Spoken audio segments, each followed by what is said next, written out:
Oh no, absolutely. There's no question about it. You know, George Patton said that the German soldier was the best soldier in human history. There was nobody better.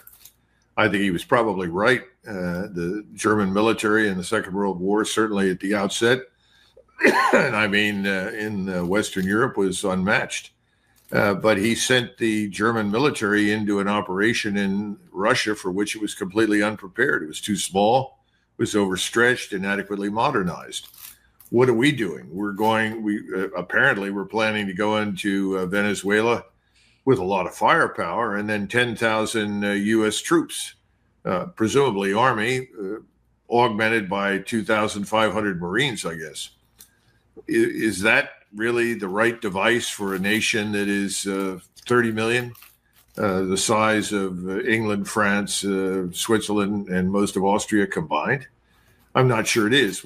What we don't know, and these are the things that count most of all, is what do we want them to do when they go into Venezuela? Is their job to launch decapitation strikes, kill off the government, and suddenly install Mrs. Machado, who's apparently the new cause celeb for the neocons and globalists in Washington? I don't know.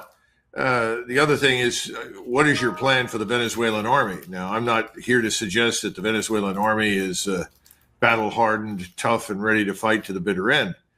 But they've got a lot of equipment. They've got some people. They're backed up by, in addition to the Venezuelan army, 600,000 militia.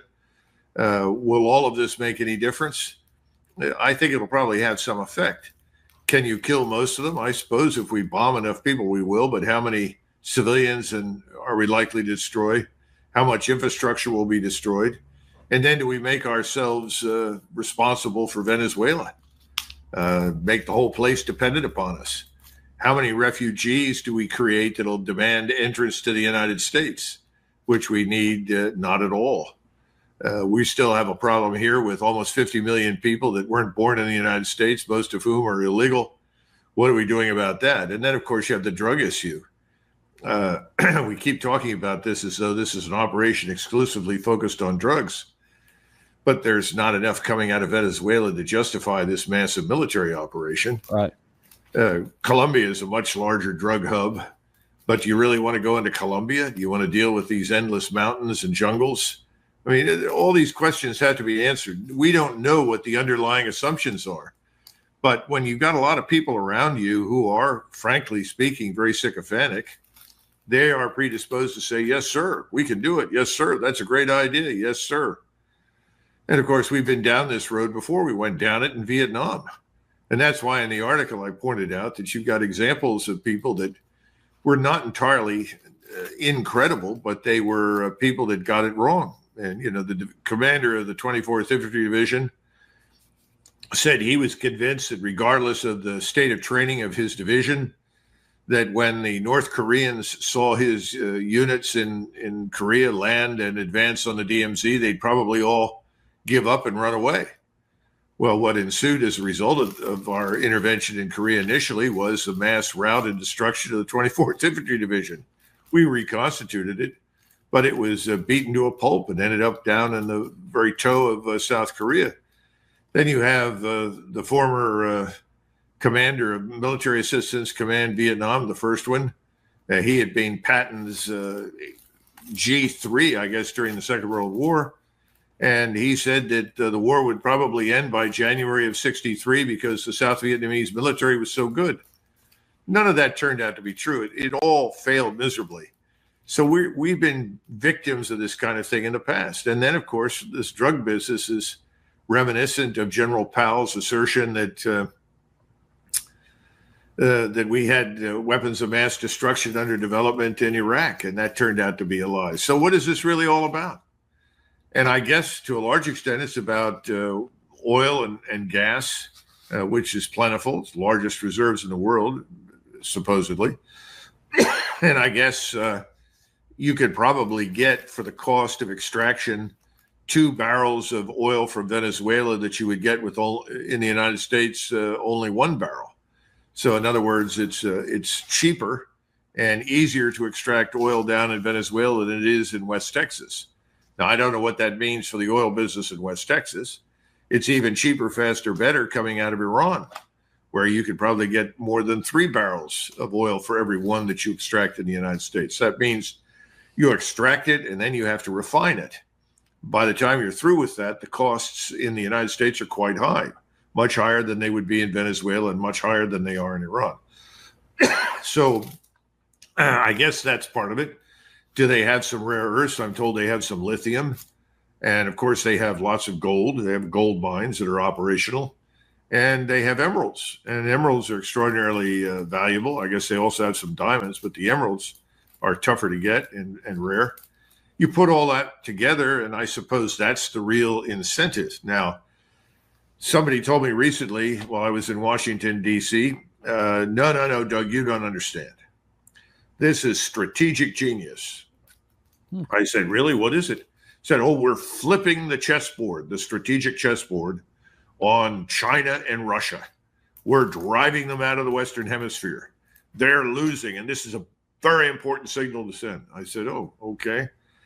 Well, I don't think that China or Russia are going to lose a lot of sleep over what happens in Venezuela. They have a lot of other places to go to get whatever they need, particularly China. I don't think the Russians are going to do very much of anything. I think they'll sell the Venezuelans whatever they can, and they'll advise the Venezuelans, but they've already told them, you're on your own. You're going to have to defend yourselves if you're attacked. So I don't know what the strategic benefit or advantage is of in intervening in Venezuela. Now, you and I know Americans, and Americans will hear, well, we're blowing up drug boats. Great, blow them up. It's what I call the bombs away club.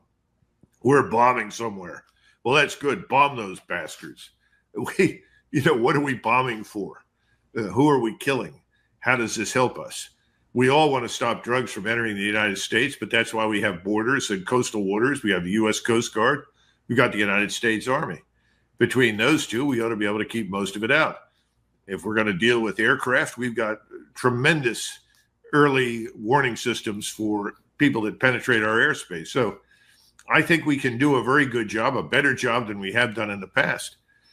But I don't think we're necessarily going to be served by intervening in Venezuela. I think it'll end up becoming a cause celeb for Latin America. And we'll see lots of pent-up hostility and anger directed at us metastasizing. We'll see hundreds of thousands of paramilitaries, potentially from Brazil, Colombia, and other countries come in. That then turns Venezuela potentially into an open wound.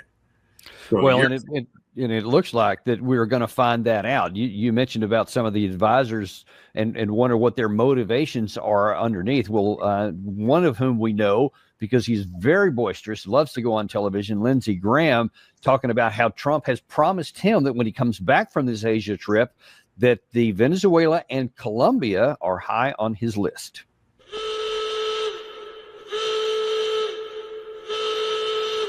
President Trump told me yesterday that he plans to brief members of Congress when he gets back from Asia about future potential military operations against Venezuela and Colombia. So there will be a congressional briefing about a potential expanding from the sea to the land. Yeah. Was it illegal for Bush to take Ortega out in Panama? Was it illegal for Reagan to go into Grenada to stop Cuban influence building this big long runway? There's plenty of precedent here to do what he's doing, but the game has changed.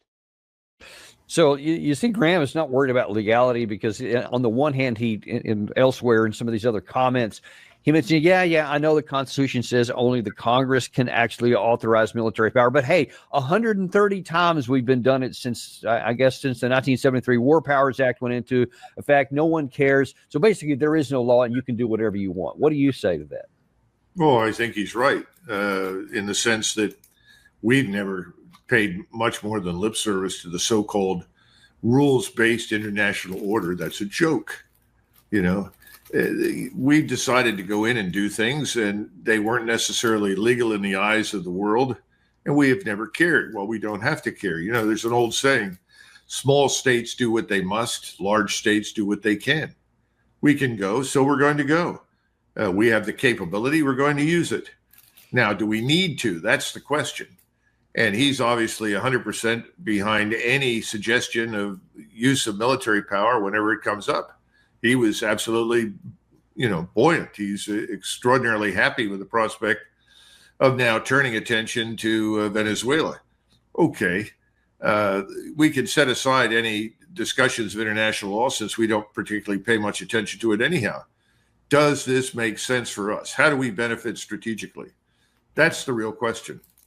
And we have to look very carefully. If we can establish what it is that we're benefiting from, can we then achieve that with military power? That's the question. It's this old purpose, method, end state. What's the purpose? What's the method? How are we going to do it? And what do we want it to look like after we're through? Is this another open-ended operation that could go on for a decade? Or do we have some sort of timeline? Is there some limitation on the investment of American blood and treasure? How many people are we willing to spend? How much time and resources do we want to expend? These questions are never answered until it's too late. I think it's already too late. I'm sure when President Trump comes back, something will be discussed, but whether or not we find much out is open to debate.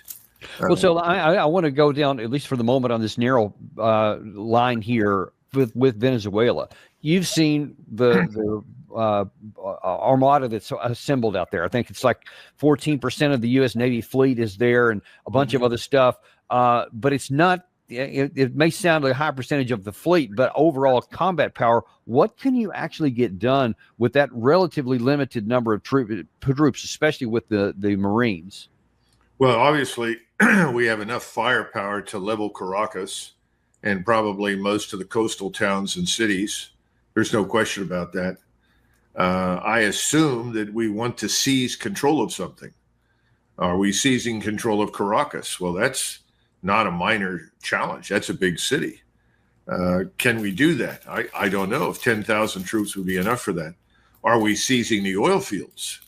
And that might be a very serious consideration because there's always the chance, if you don't seize the Orinoco Basin, which is the primary concentration of the oil, that somebody sets fire to it, that they destroy the oil derricks. I mean, we've seen that before. It's a very expensive proposition to put those fires out and put everything back in working order. Then again, President Trump's talked about $1 trillion on defense. Well, that's nice. What does that do to our national sovereign debt and to the deficit that continues to rise? And it's rising by billions of dollars every week and every month. And it's adding to our problem of servicing the debt. Is this somehow or another going to offset the national sovereign debt? I mean, that's a good question. I can't answer that. I don't really know. I have my serious doubts. But there are probably people in the banking industry. They're facing a liquidity crisis. Maybe we're going to extract gold, ship it home. I mean, that's not a new development. People did that in various wars for centuries. You march in, you take over the gold, you ship it home. Napoleon Bonaparte did that all over Europe. It ultimately didn't help him. It did in France, but I mean, he did it. The Germans did the same thing in World War II. So I can't answer all of this except to say that when the hearings are held, some very, very tough questions need to be answered. And I'm afraid that people like Lindsey Graham and others of his ilk will run interference to ensure that the answers are never really addressed. Yeah, he did say it. I didn't have this soundbite handy. He did say that a regime change in Venezuela would be a, quote, layup. So that's kind of where his mentality is on there. A layup? A layup, yeah. What's that mean? Yeah, so he's thinking it's going to be easy. So famous last words. We've heard that song and dance before, and it never works out that way. Well, he may be right in the sense that you could get to Maduro quickly and either kill him or arrest him or something.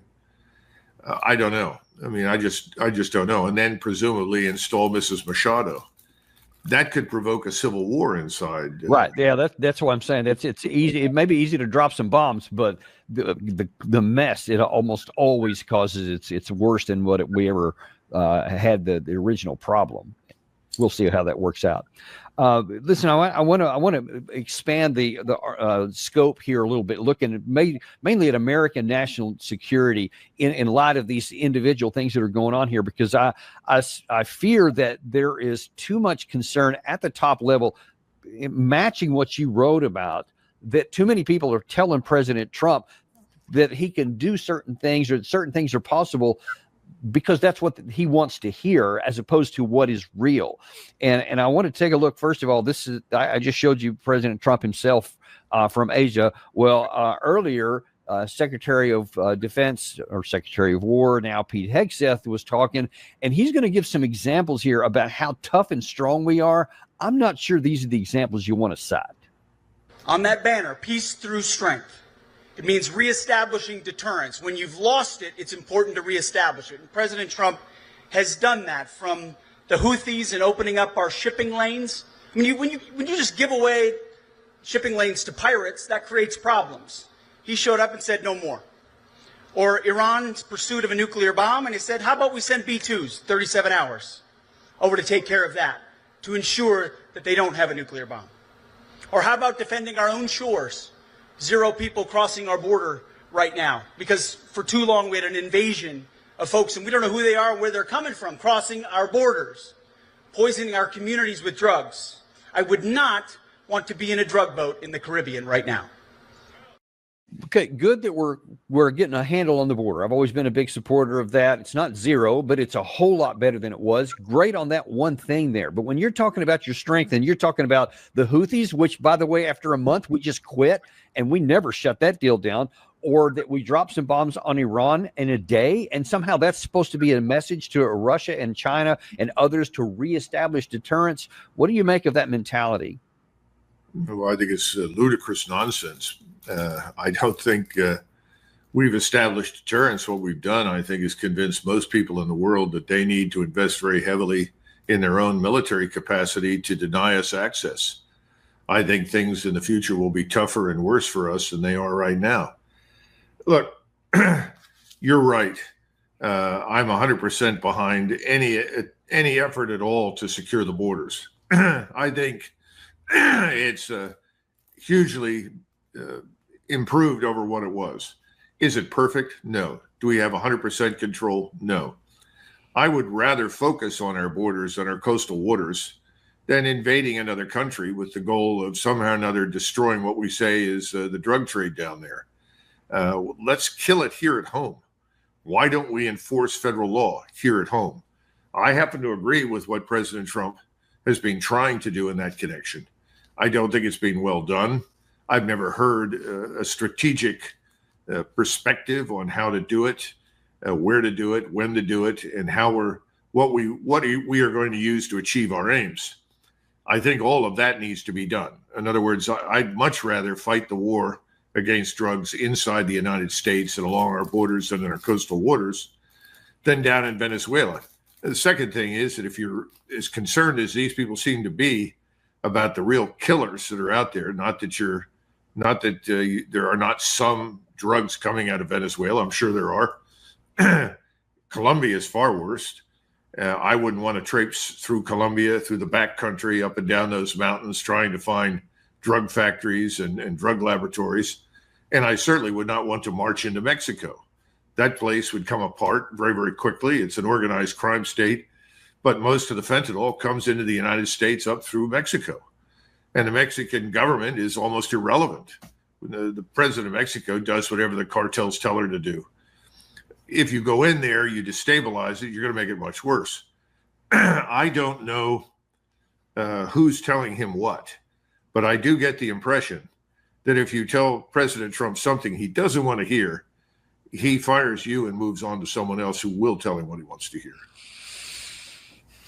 Yeah, and that's obviously a big problem. And then when he hears things that he does want to hear, it seems to result in actions along that route. So let me show you a couple of those he seems to listen to, and we'll talk about the ramifications of this. So first of all, let's now look at the Russia-Ukraine war, which we've mentioned obviously many times before.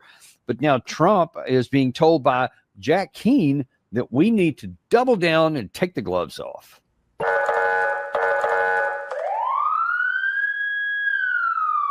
So where are we now?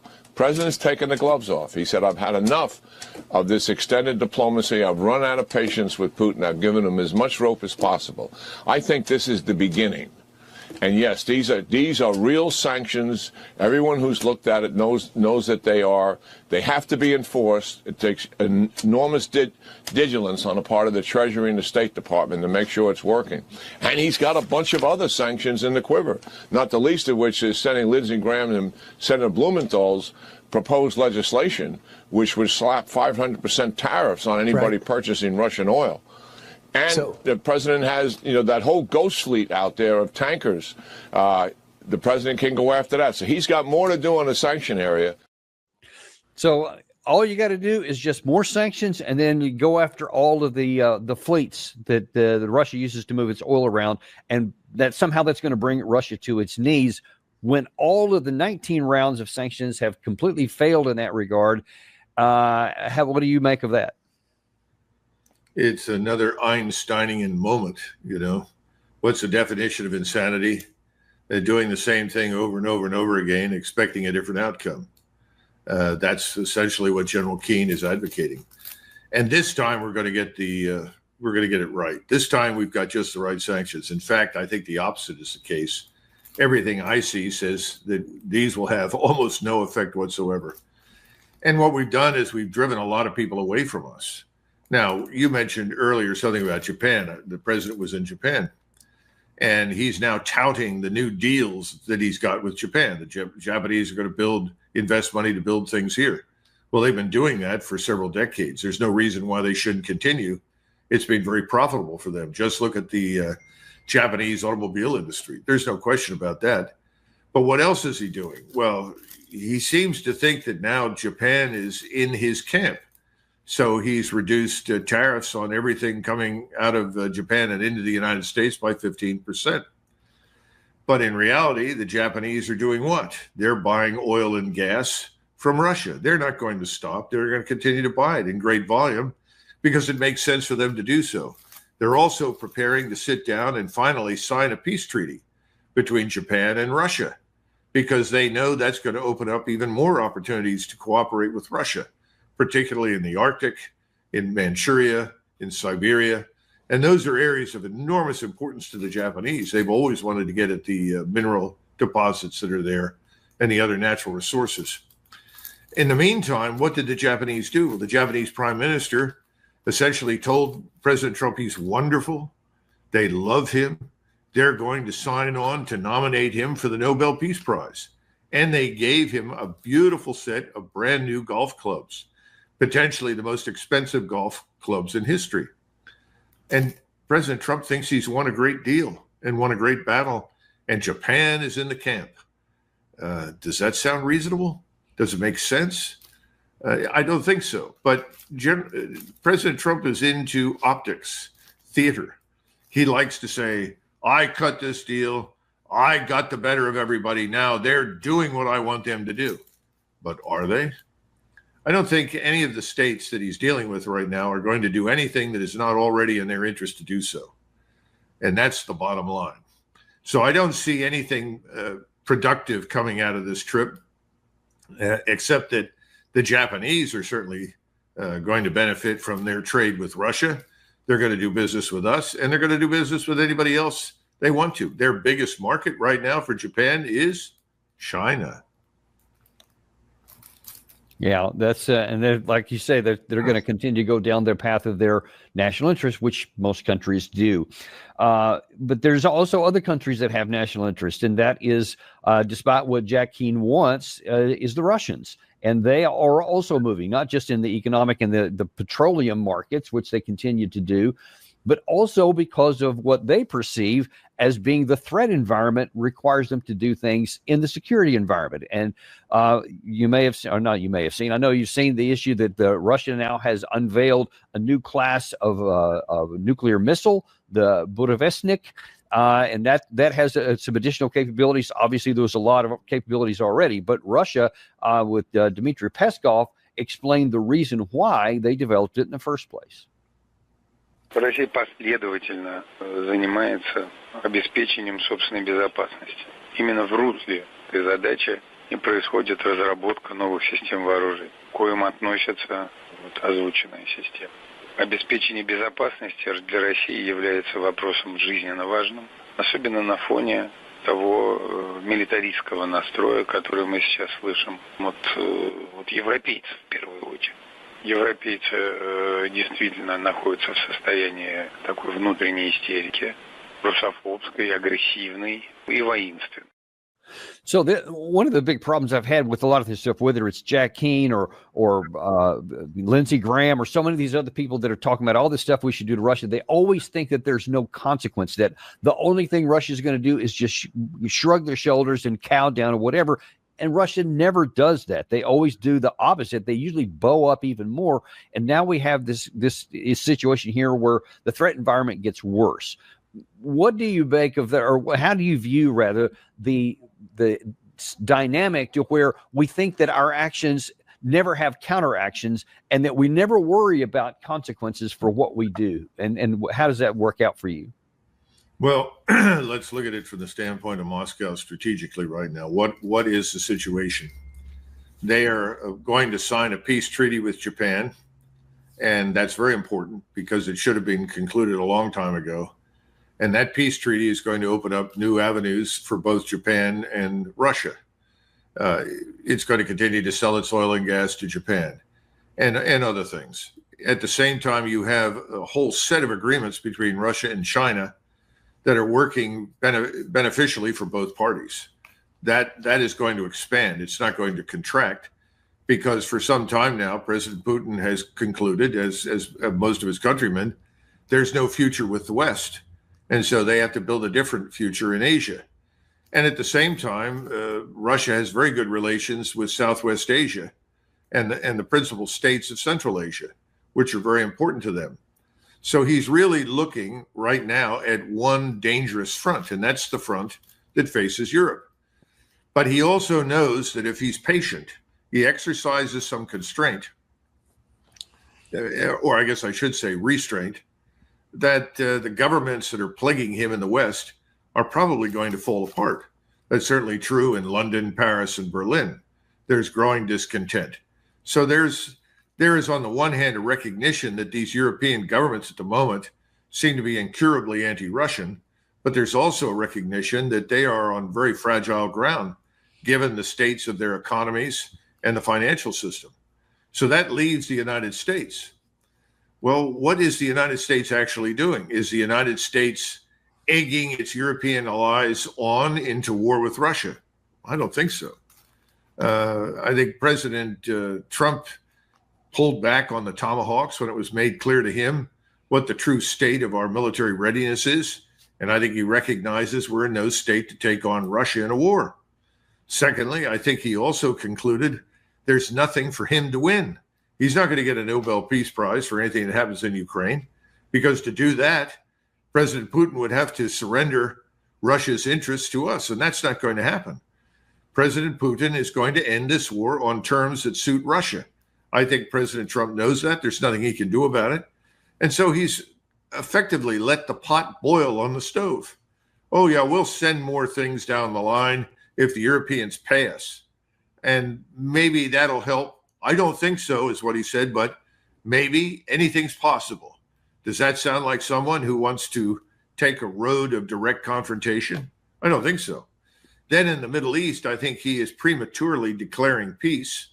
But, that's at his risk. If the whole place blows up in his face, as I think it eventually will, he may regret saying a lot of the things that he has. But he's never really cared very much, because if you push him hard and say, well, you said this, he sort of waves you off and says, well, I meant this, and now I mean this. In other words, he'll change like a chameleon if he needs to in that regard. So that leaves us with Venezuela. Now, there's no question that we can muscle our way into Venezuela, that we can dominate Venezuela militarily, and for that matter, anybody else in Latin America. The only question is, does anybody care about that? In other words, we go in there, we do a lot of damage, we put somebody new in, and then what do we expect? The gold mines to open, the oil wells to pump, and, we have eternal peace and prosperity for the rest of our lives. I'm not so sure that'll be the case. I think we're going to have a lot of trouble on our hands if we go in.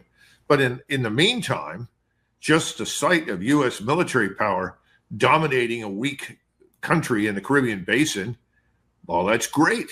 Great visuals if you're the president.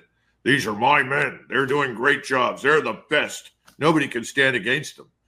And I think everybody's told him very honestly, no, the Venezuelans can't stand up to us in that regard. So, General Keane is wrong on Russia. I think President Trump has decided, I don't think I'll go to war with Russia this week. So I don't see that coming. You got to look at what happens in reality versus what is said. President Trump continues to say, I'm really disappointed, and I think they ought to get this war over with. And, we have a lot of capability too. Let's not, we can match what they do, and they should know that. Well, look, we can't, not on land. We can do a lot of things at sea because we're a maritime power. The Russians are not, but they've got a lot of submarines too.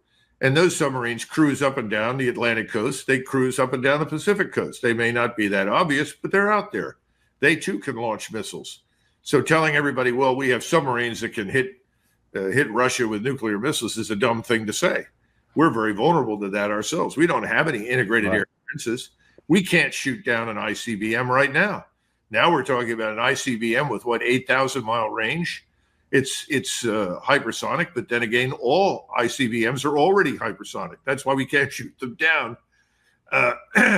So what has really changed? The only thing that's changed is that the Russians have a new weapon in their inventory for which we have no answer other than to engage in mutually assured destruction, which I think is something President Trump wants to avoid. Let us hope that he does.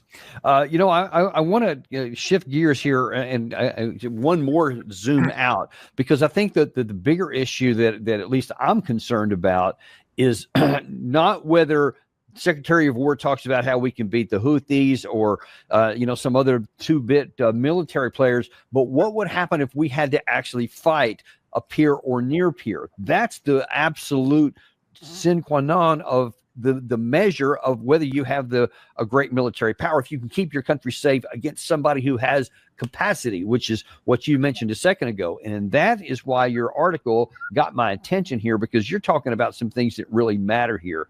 And this is, by the way, is in our the description field for anybody who wants to go and read it, or you can just Google it right there on responsible statecraft. But one of the first things that really stood out to me that I think everybody needs to get a sober understanding of is you wrote, quote, American military power is in a state of decline that will require a decade or more to reverse. Why do you say that? Because there's a tendency in Washington, and I think sadly increasingly in Europe, to believe that if you throw great quantities of cash at something, that you're going to change it. Oh, we have a problem in defense. Well, we'll invest more money. We'll find some new weapon systems, and we'll be on track. There's almost no interest in the impact of what we do on the people that serve in the armed forces. We don't seem to really value human capital. They're saying now that we fixed the recruiting problem. I'm skeptical, but certainly as soon as the economy crashes, you're going to see a lot of people that'll be very, very good, very smart, very capable, looking for employment in the U.S. military, and we should be glad that they do. But I don't see that happening immediately, but it could happen down the line. But even then, it takes time. It takes time to train. It takes time for technologies to reach a state of maturity, then to integrate those technologies with people, then integrate them within platforms, as the Navy is very platform-centric. They need different kinds of ships from the ones they have. It takes a couple of decades for even to make a dent in a new Navy surface fleet. But more important, we need a lot of manned and unmanned submersibles. In other words, we need more submarines than we've got. We've allowed the size of that fleet to diminish far too much. We have problems with people that are able to actually weld the steel on submarines. We don't have enough of them. It takes a huge amount of training and many years of experience to do it well. There are a whole lot of things. We haven't even talked about the integration of new electronics. All of this is overlooked in favor of throw money at it. But we don't realize that whatever we allocate today is not going to produce real military capability for perhaps 10 years. I came into the Army after the Vietnam War ended, but I came in while it was still going on at West Point.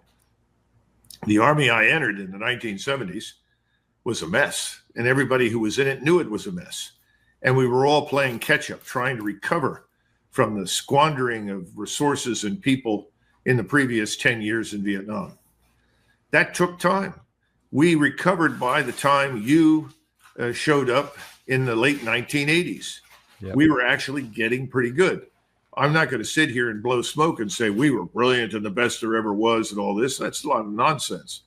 But we had come a long way, and we were getting very good, and we had gotten a lot better. Then we went to Desert Storm. And if you go back and remember, all these retired generals walked in and said, we're going to have 20,000 casualties. This is going to be a disaster. We shouldn't do this. Even Colin Powell initially said, let's just sit in Saudi Arabia, turn the border between Saudi Arabia and Kuwait and Iraq into a new DMZ. And, when I heard that, I said, my God, you mean we're going to be stuck in this desert in perpetuity? This is insane. There's no reason for it. Those of us who were where the rubber meets the road, who saw the enemy up close, we rapidly concluded we were not dealing with some irresistible force on the battlefield. We were confident. We had confidence in our people, confidence in the weapons, confidence in the organization for combat, in the things that we had to be able to do well.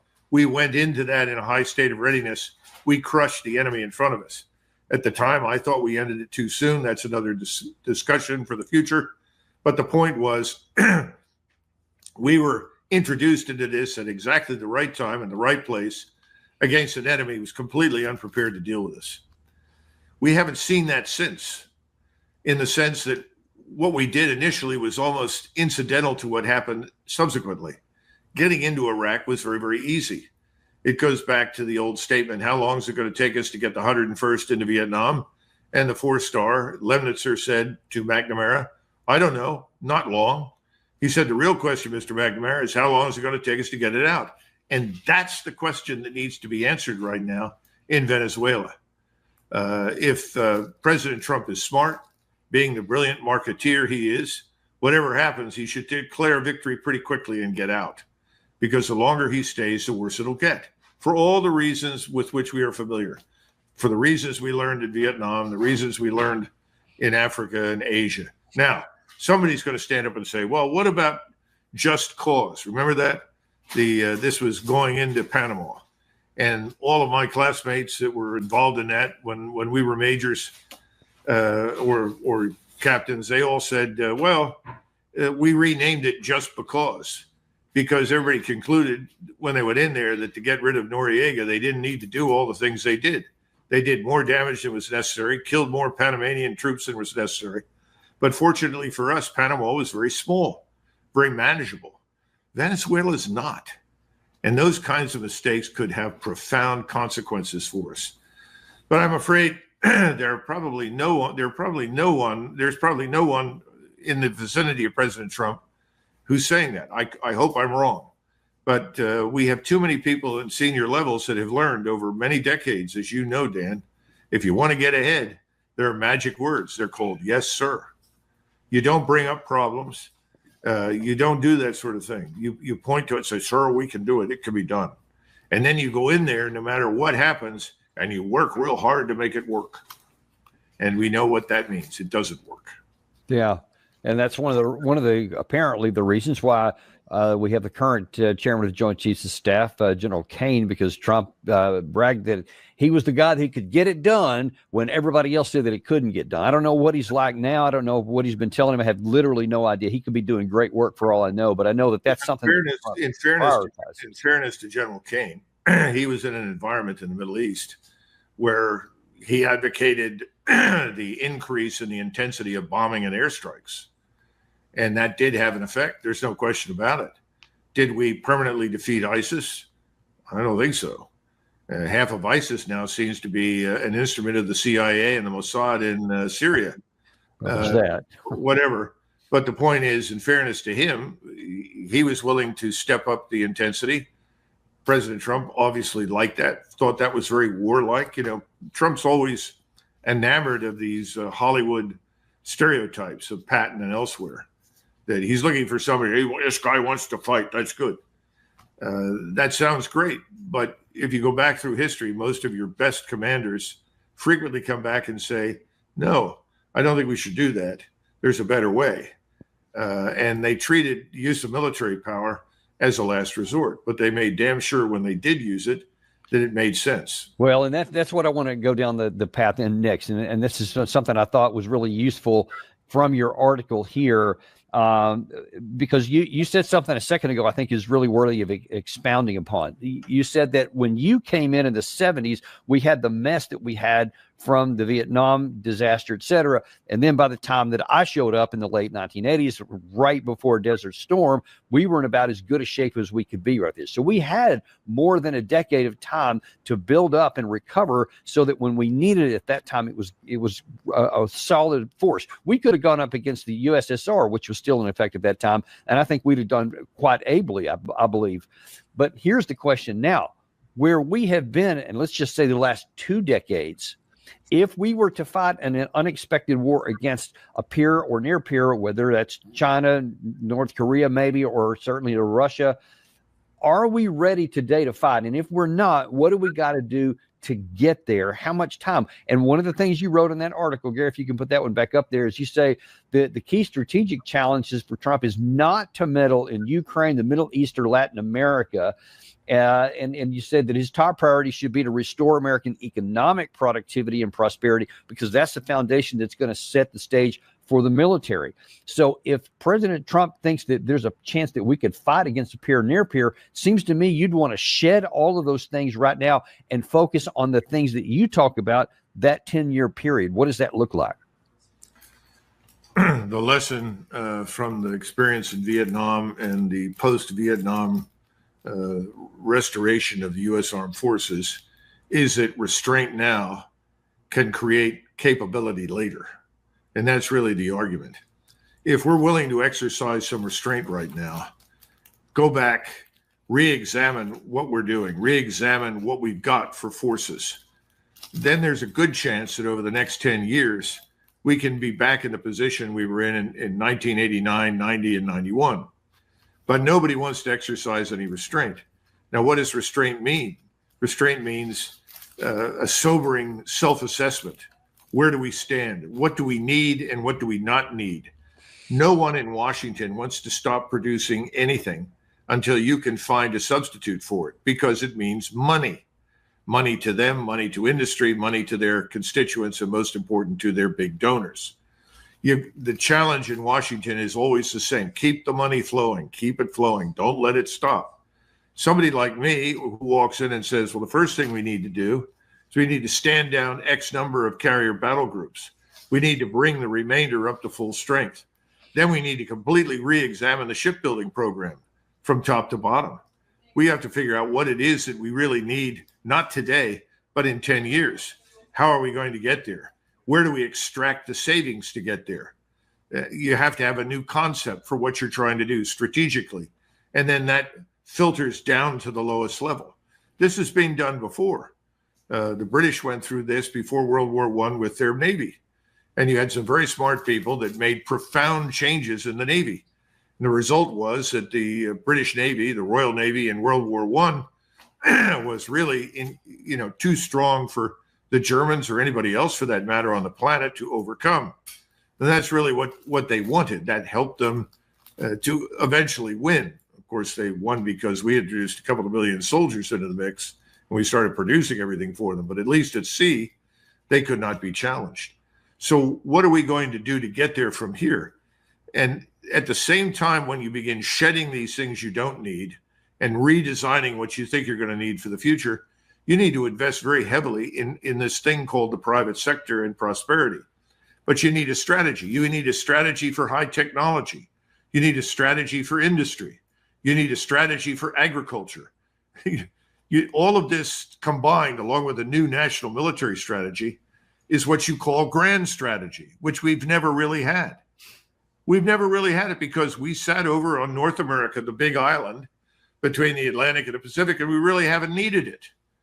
And so, our big period of expansion that turned us into a major power is really between 1920 and 1970, that 50-year period, during which we had almost no immigration, very, very little.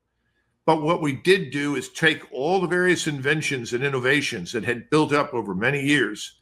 We figured out how to assimilate them into the industry, into the private sector, and also into the military. This put us at a tremendous advantage. But we were not really engaged very much in the so-called interwar period. And when we did go to war in the Second World War, we went in with the largest manufacturing base in the world and the largest skilled labor force.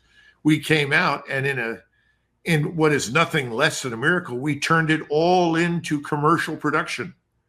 In other words, we were turning out dozens of bombers in the space of days because we built a tremendous assembly line. That assembly line literally collapsed overnight and started producing consumer goods. And it was very, very successful. That's all in our past now. We live in a different world today. We have to understand what is the world that we're in, and how do we remain competitive. That leads you to very different conclusions from the ones that I think President Trump has reached. Do we need tariffs? In some cases, yes. Tariffs have always been an instrument that could be used defensively to protect things for limited periods. But we've tried to use it as a hammer. And he insists, even though it's not true, that we're winning this big tariff war. All we're doing is we're feeding the fire that effectively moves this giant locomotive known as bricks further down the track. Away from us, yeah. Debasing our currency, it seems like a good answer in the short term to keep the dollar weak. But long term, it's a catastrophe. We don't know how much longer this can go on before everything collapses. So we need a self-assessment. We haven't done that, and not a realistic self-assessment. And we need a grand strategy, something we've never had. And we were lucky that things worked out the way they did in the past. You can't bet on luck forever. And right now, we haven't been so lucky. Yeah, and of course the problem with that is that makes everything you just said makes enormous sense, but it's logical, it's grounded in history, it's grounded in a forward-looking path should you have a grand strategy.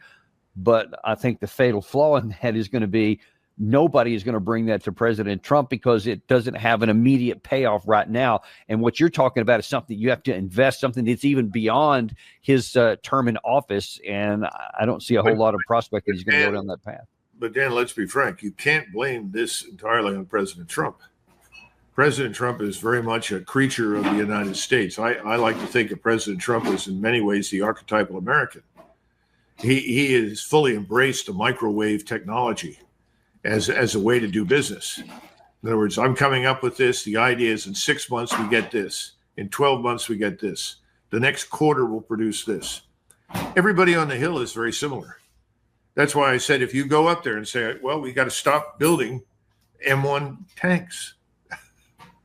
Yeah, we don't want to build any more Bradleys. We need a completely new technological path for the United States Army and Marine Corps. We don't need more of what we've got. So it's going to take us time. We're going to have to experiment. We're going to have to look at different kinds of technologies.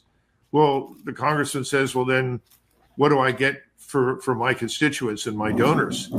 How do I justify myself to them if you're going to cut me off from all this income that I'm accustomed to that comes from the status quo? Nobody wants to stop it. And this is not a new problem.